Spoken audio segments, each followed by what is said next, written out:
Olá, então vamos continuar aqui o nosso vídeo.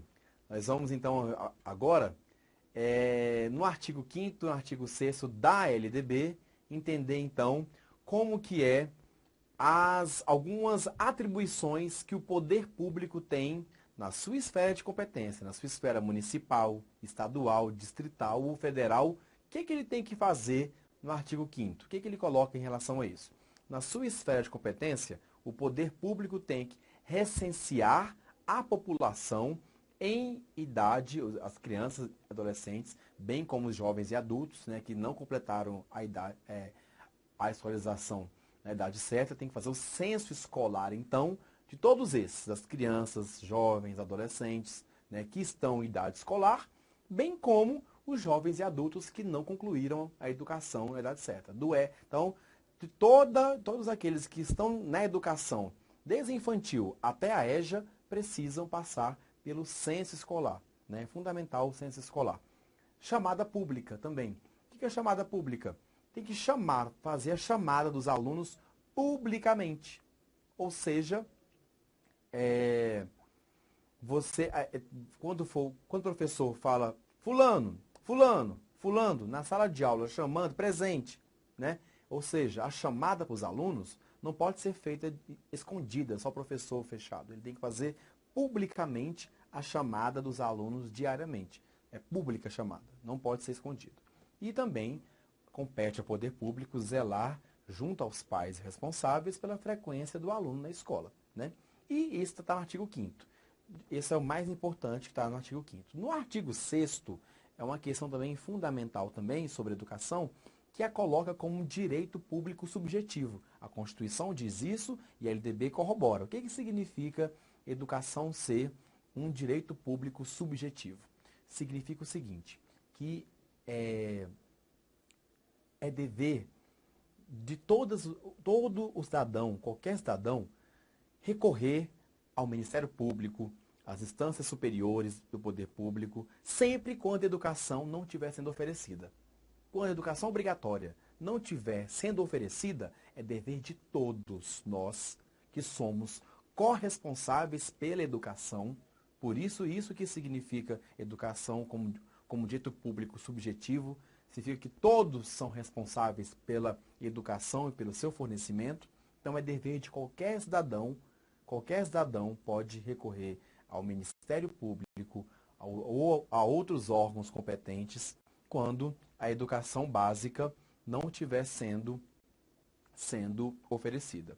E, além disso, é dever dos pais responsáveis efetuar a matrícula das crianças na educação básica a partir dos 4 anos de idade. Em relação ao dever dos pais na LDB, esse artigo 6º aqui é o artigo que de forma mais direta aborda o dever dos pais. Em outros momentos, os pais também são citados, como, por exemplo, participar da elaboração do PPP da escola, né? Mas a LDB não é direta, não é precisa, não é objetiva nem pontual, quando diz qual é o dever dos pais com a educação brasileira, dos seus filhos. Ela não pontua isso de uma maneira objetiva. Coloca que, então, o mais objetivo que nós temos em relação ao dever dos pais é isso, matricular as crianças a partir, né, dos 4 anos de idade nas escolas públicas, nas escolas. Esse é o dever dos pais principal da LDB. Qualquer questão de prova que traga que a gente sabe que os pais, as famílias, têm muito mais deveres do que esse, com certeza. Só que isso não é LDB. O que a LDB diz é dever dos pais matricular as crianças nas escolas, né, a partir dos dias em que elas completam 4 anos de idade. E aí, o artigo 7º. O artigo 7º diz o seguinte: o ensino ele é concedido à iniciativa privada, é livre à iniciativa privada, desde que sigam esses 3 pontos aqui. Desde que sigam as normas gerais da educação, principalmente essa LDB, desde que tenha autorização dos órgãos, né, competentes e que receba avaliação, que seja avaliado constantemente por esses órgãos competentes públicos e que tenham capacidade de autofinanciamento. Tendo esses 3 pontos aqui, o ensino é livre à iniciativa privada. E, além disso, no artigo 8º, fala sobre os sistemas de ensino. O que são os sistemas de ensino no artigo 8º? Então, nós temos os municípios, o DF, os estados e a União. Mais tarde nós vamos ver isso, mas o DF, ele engloba as funções dos municípios e dos estados, né? Então, cada um desses formam os sistemas de ensino. Caberá à União a coordenação das políticas nacionais de educação, articulando os diferentes níveis de ensino, exercendo uma função normativa de normatizar a educação brasileira, redistributiva, distribuir os recursos novamente, e supletiva em relação às demais instâncias educacionais, né?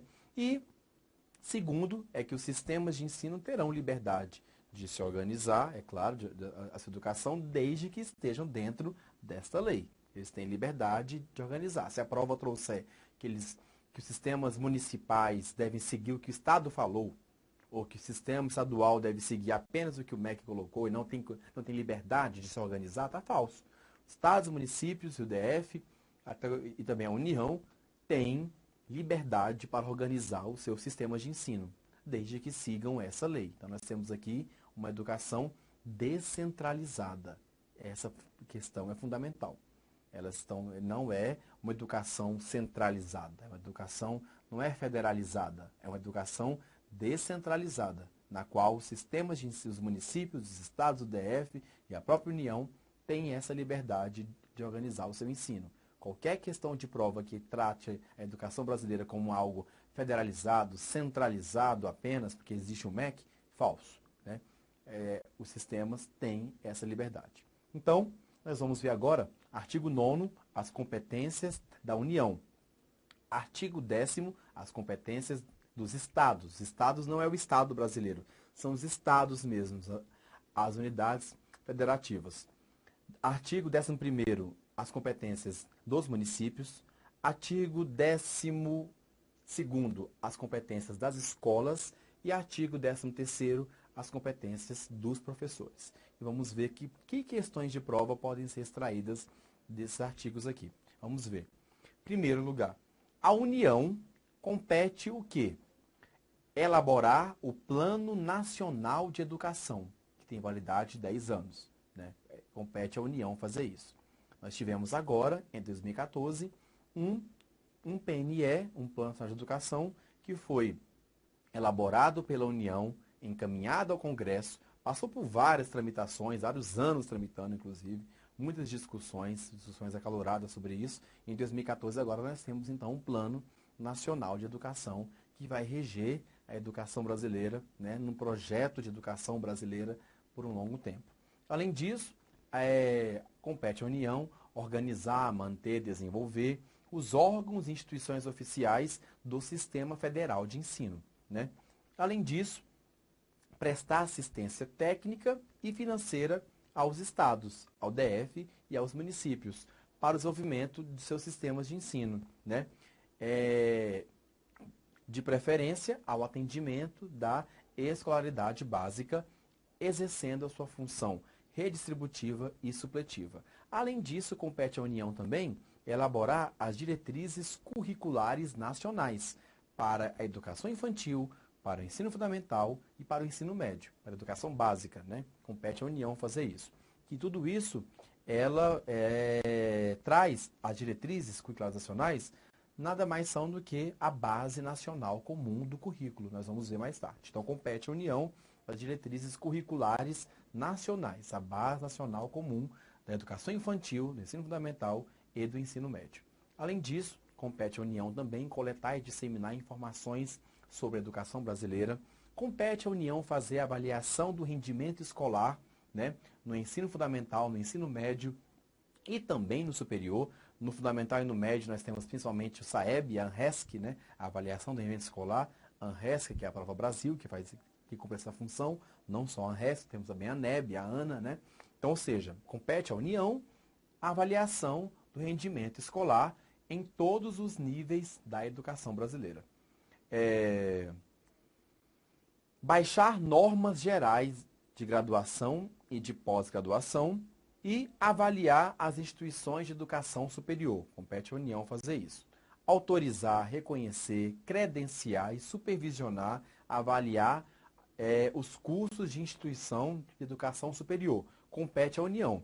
Isso aqui está no inciso 9º. Porém, aqui, as atribuições constantes do inciso 9º, que é autorizar, reconhecer, credenciar, supervisionar e avaliar os cursos e instituições superiores, poderão ser delegados aos estados e ao DF, desde que estados e DF mantenham essas instituições. Então, ou seja, principalmente, primordialmente, fundamentalmente, compete à União fazer isso aqui. Ela pode delegar aos estados e municípios ao DF, se eles tiverem instituições superiores. Mas, principalmente, a União é quem vai autorizar, reconhecer, credenciar, supervisionar e avaliar as instituições e cursos de educação superior, né? E haverá, aqui foram os 9 incisos do artigo 9º, né, que é a competência da União, e temos 3 parágrafos sobre o artigo 9º, que é importante. O primeiro dele é o seguinte: haverá um Conselho Nacional de Educação, com funções normativas de supervisão, criadas por lei. Então, ou seja, apenas isso. Então, já vi questões de prova dizendo bem assim: compete ao Conselho Nacional de Educação, segundo a LDB, normatizar a educação superior, enquanto o Conselho Estadual de Educação compete normatizar a educação básica. Falso. A LDB não disse nada disso. A LDB só falou o seguinte, que na estrutura da União, do Sistema Federal de Ensino, haverá um Conselho Nacional de Educação com funções normativa e de supervisão, criado por lei. Então, haverá uma outra lei que vai criar esse Conselho Nacional de Educação, que a LDB não traz as suas funções básicas. Apesar de que, não esmiuça isso, apesar de que qualquer conselho, Conselho Nacional de Educação, Conselho Estadual de Educação, o Conselho de Educação ODF, o Conselho Municipal de Educação ou o Conselho Escolar, todos esses conselhos têm as mesmas funções: normativa, deliberativa, de supervisão, mobilizadora, né? Essas funções, todo conselho tem as mesmas funções. A diferença é o âmbito de atuação. Se for Conselho Nacional de Educação, o âmbito é nacional. Se for estadual, estado, o distrital, o DF, município, só o município, escolar, somente a escola. Mas, então, haverá um Conselho Nacional de Educação com funções normativas de supervisão, criado por lei especificamente. Além disso, a União terá acesso a todos os dados e informações necessários de todas as instituições de órgãos educacionais. Isso é verdade. Eu sou professor de uma escola, eu sou professor há 12 anos e diretor de escola há 8 anos. Então, eu sei que no censo escolar, por exemplo, que a nossa escola faz, a União sabe de todas as informações da escola, todas. Os professores, seus telefones, seus e-mails, sabe as formações dos professores, dos profissionais, quantidade de alunos que tem, de salas de aula que tem, de equipamentos, etc. Então, a União tem acesso, sim, que nós temos a obrigação de mandar para o MEC essas informações todos os anos que compõem o censo escolar. E a União tem acesso a todas as informações de cada escola, né, especificamente. E então, como nós já vimos, né, a União pode delegar aos estados e ao DF autorizar, credenciar, supervisionar, avaliar, reconhecer as instituições de educação superior, se elas podem delegar. A função é da União, principalmente, mas ela pode delegar aos estados e ao DF, desde que eles tenham instituições de ensino superior, né? E artigo 10º, competência do Estado, incumbência do Estado, qual é? Primeira, organizar e manter e desenvolver os órgãos, instituições oficiais dos seus sistemas de ensino, claro. Tem que elaborar colaboração na oferta da educação, do ensino fundamental, com certeza. Políticas e planos educacionais em consonância, é claro, com as diretrizes nacionais de educação, com certeza o Estado ele não tem soberania para poder formular suas políticas públicas independentes desses planos educacionais gerais, né? Além disso, o Estado pode autorizar, reconhecer, credenciar, supervisionar e avaliar.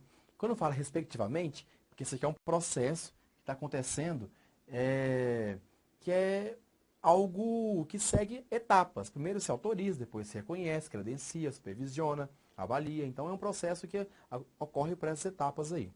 Os cursos e instituições de educação superior e os estudantes do seu sistema de ensino. Isso compete também à União, né? Aos estados. Baixar normas complementares para o seu sistema de ensino. Agora, tudo isso é muito básico, muito claro, até mesmo muito óbvio. O que é mais importante nesse artigo aqui, o que mais cai em prova, que nós devemos ter muita atenção, é isso aqui. É o inciso 6º do artigo 10º. Olha só. Compete aos estados brasileiros, às unidades federativas, assegurar o ensino fundamental e oferecer com prioridade o ensino médio. Então, ou seja, a prioridade do Estado brasileiro é oferecer escola de ensino médio, oferecer o ensino médio. Porém, ele tem que assegurar que o ensino fundamental seja oferecido.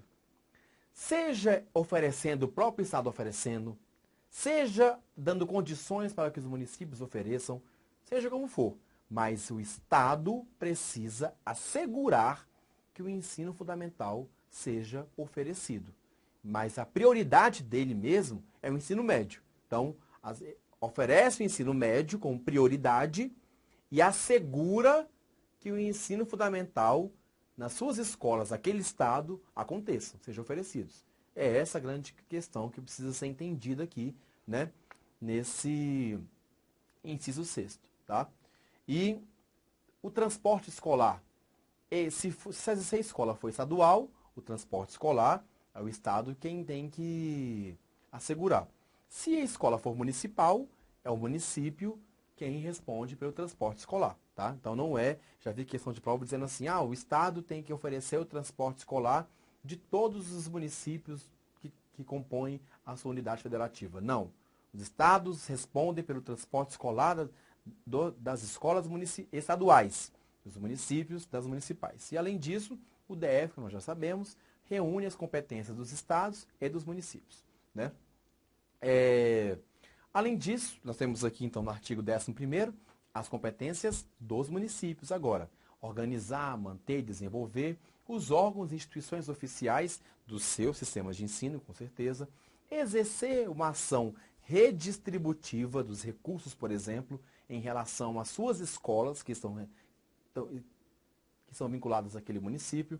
Baixar normas complementares para o seu sistema de ensino, autorizar, credenciar e supervisionar os estabelecimentos dos seus sistemas de ensino, com certeza. Percebam que não tem aqui instituição superior, porque se for superior, mesmo mantida pelo município, ela pertence ao Estado. Já já nós vamos ver isso, né? O mais importante do artigo 11º é o inciso 5.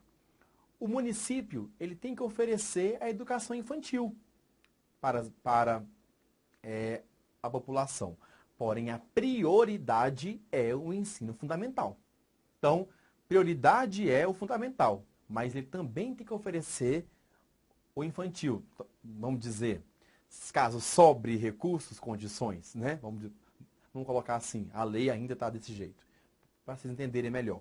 Então, prioridade do município é oferecer o ensino fundamental, né? Essa é a prioridade, mas ele também oferece a educação infantil. Então, se a escola for de educação infantil, ela pertence ao município, né? Porque o município é quem oferece. Mas a prioridade dele é o fundamental, né? E o Estado, ele tem que assegurar que seja oferecido o fundamental. Ou pelo município, caso ele não consiga, que o próprio Estado ofereça, porque o Estado tem a obrigação de assegurar que seja oferecido o fundamental, né? Mas quem tem que oferecer mesmo é o município. A prioridade é do município, né? Permitida a atuação em outras instâncias, desde que as suas áreas de competências estejam devidamente sanadas. O que isso significa? O município pode atuar, por exemplo, no ensino médio. Pode, claro, desde que aquele município esteja com o ensino fundamental, que é a sua prioridade, e com a educação infantil, que ele também tem que oferecer, já sanada. Aí sim ele pode partir para outras instâncias, outras etapas, como por exemplo o ensino médio. Até o superior também ele pode manter, desde que estejam com o fundamental, que é a sua prioridade, e a educação infantil, que é a sua competência, sejam prontamente oferecido e sanado. Né? O transporte escolar municipal também é algo que pertence ao próprio município, né? O município tem que oferecer o transporte escolar e os municípios poderão optar, ter opção, por se integrar ao sistema estadual de ensino, né? Então, ou seja, o sistema ele pode ser um sistema próprio municipal, ou se o município for muito pequeno, não quiser ter um sistema próprio, um sistema municipal próprio, ele pode compor com o Estado um sistema único de educação básica. É isso que está dizendo aqui. Ele pode fazer um sistema de educação municipal específico daquele município ou não. Esse município não tem um sistema municipal de educação. Nós compusemos com o Estado um sistema junto com o Estado. A gente não... educação básica. Isso também pode ser feito com certeza. Né? E no artigo 12, artigo 12º, é as incumbências, as competências da escola. Nós temos aqui alguns incisos. O primeiro dele, a primeira incumbência que a escola tem, a primeira, fundamentalmente, é essa. Elaborar e executar o seu PPP. É a primeira incumbência. É o que a escola tem que fazer principalmente. E aí, quando fala escola, são todos os segmentos da escola. Pais, mães responsáveis, professores, docentes, né? Os demais funcionários da escola e os alunos. Todos têm que elaborar e cumprir esse PPP. Ah, mas os alunos são crianças. Desenha, faz frases, oralmente. De alguma maneira, toda a escola deve elaborar e executar o seu projeto. É a primeira função da escola, né? Coletivamente, todos os segmentos da escola têm que fazer isso aí. É a primeira função da escola. Além disso, na LDB traz a proposta pedagógica, mas nós temos PPP, que é Projeto Político Pedagógico, e proposta pedagógica como sinônimos. É a mesma coisa. As bancas entendem PPP e proposta pedagógica como sendo sinônimos. Alguns autores fazem distinções em relação a isso. Mas aí, se a prova não citar o autor, para LDB e para fins de prova, PPP e proposta pedagógica são sinônimos. Administrar o seu pessoal, seus recursos financeiros, assegurar o cumprimento dos dias letivos e horas-aulas estabelecidos. O que isso significa? Compete à escola fazer isso. Ah, mas a escola está sem condições, está sem professor. A escola tem que se virar, se organizar, porque a escola é a primeira responsável por isso. Primeira, ela precisa assegurar que os dias letivos e as horas-aulas sejam efetivamente cumpridas. Faz parte das incumbências da escola isso aí, tá? Não é, mesmo que ela não tenha as condições necessárias, a LDB não pontua isso. Velar pelo cumprimento do plano de trabalho dos docentes, LDB fala plano de trabalho, plano de ensino, plano de curso, plano de unidades, plano de trabalho, é a mesma coisa para fins de prova. Então, o PPP, a LDB diz que os professores têm que fazer então um plano de trabalho em consonância com o PPP da escola, né? E a escola precisa velar para que se cumpra, para que cada docente cumpra o plano de trabalho. Além disso, também deve-se haver a recuperação dos alunos de preferência paralela ao ano letivo. Não é obrigatório não, é de preferência. Então, se é obrigatório também está errado, né? E aí, as escolas também têm que se articular com as famílias e também com a comunidade. Aqueles eventos, festa da família, festa da feira de ciências, festa do folclore, etc. Então, tem que ter propostas e projetos que articulem a escola internamente com a comunidade escolar, né?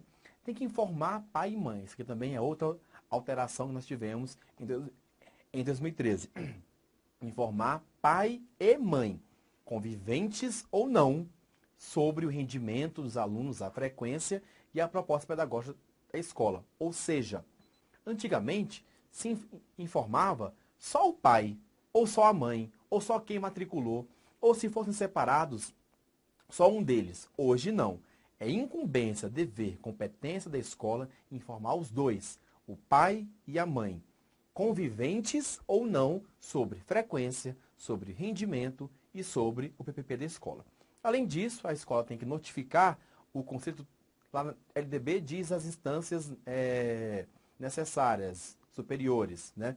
Aqui eu coloquei o conselho porque é o mais que a gente mais tem acesso, o conselho tutelar em relação aos alunos, a relação dos alunos que apresentem a quantidade de faltas acima de 50% que a lei permite, né? Esse também é incumbência das escolas. Então, para finalizar o nosso vídeo aqui, nós vamos entrar nas incumbências dos docentes. O que compete aos docentes? Quais são os seus deveres? E o primeiro deles, o primeiro dever que o docente tem, antes mesmo de ministrar a aula, né, que é talvez a competência principal dos docentes, mas o primeiro dever que a LDB coloca para os docentes é participar da elaboração da proposta pedagógica da escola. Não é um direito, não é prerrogativa. Ele não pode escolher se participa ou não. É uma competência, é um dever que os docentes têm. Eles têm que participar da elaboração do PPP da escola. Isso é fundamental. Além disso, os docentes também têm que elaborar e cumprir um plano de trabalho ou plano de ensino, plano de curso, plano de unidades, seja como for. Um plano de trabalho em consonância com esse PPP, né? Então, também é um dever, né, desse docente. Zelar pela aprendizagem dos alunos. Ele não pode lavar as mãos porque o aluno não tem condições de aprender por sério. Não, ele tem que zelar para que eles aprendam. A aprendizagem é um direito de todos, é um direito dos alunos e que o professor precisa zelar para que ela aconteça. Porque é para isso que a escola está sendo organizada. Tem que oferecer recuperação, mais uma vez, de preferência, paralelo a um ano letivo, mas não é obrigatório, é de preferência. E, é claro, ministrar dias letivos e horas-aulas estabelecidas. Além de ministrar a aula, o mesmo dever que ele tem, ele também tem de participar dos espaços-tempos destinados ao planejamento, à avaliação e ao desenvolvimento profissional ou formação continuada. É um dever dos docentes, é incumbência deles. Artigo 13º. Ele tem que planejar, tem que participar do planejamento, de horas, de espaços para planejamento, para avaliação e para formação continuada. É um dever dele também, não é um direito apenas, é um dever. E também colaborar com a escola naqueles eventos que a escola faz, que articula família e comunidade. Também é um dever também dos docentes participar desses eventos que articulem a comunidade com a escola. Nos próximos vídeos, então, nós vamos entender principalmente a gestão democrática do ensino público, como que ela se organiza, né? E também nós vamos entrar nas questões da organização da educação básica em relação aos seus níveis, etapas, modalidades, principalmente. Então, a gente se vê nos próximos vídeos. Tchau, até mais.